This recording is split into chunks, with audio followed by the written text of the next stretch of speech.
Hello, I'm Bernard Hickey from interest.co.nz and welcome to 90 at 9, brought to you in association with Bank of New Zealand.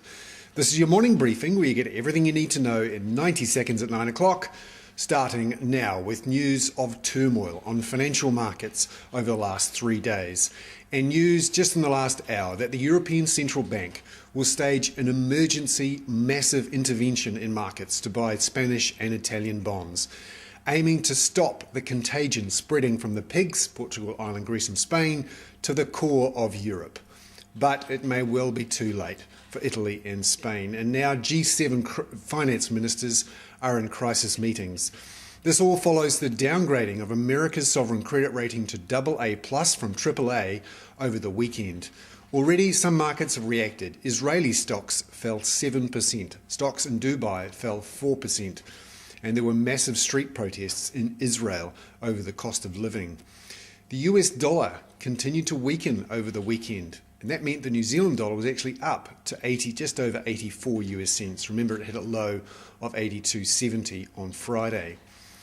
But there are fears of recession globally now starting to set in, and that will push down commodity prices and eventually affect New Zealand.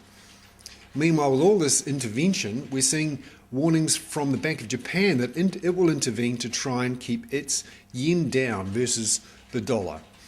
This is all about beggar thy neighbour, and these stresses in financial markets are eventually transferring to stresses on the streets.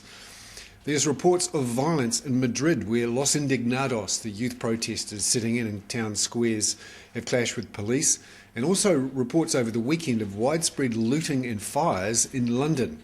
Obviously high youth unemployment a factor there.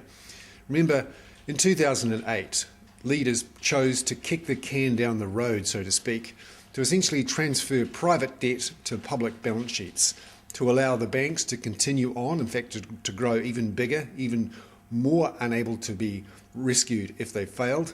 Nothing much has changed. There simply is too much debt in the system. I'm Bernard Hickey. That was 90 at 9, brought to you in association with Bank of New Zealand.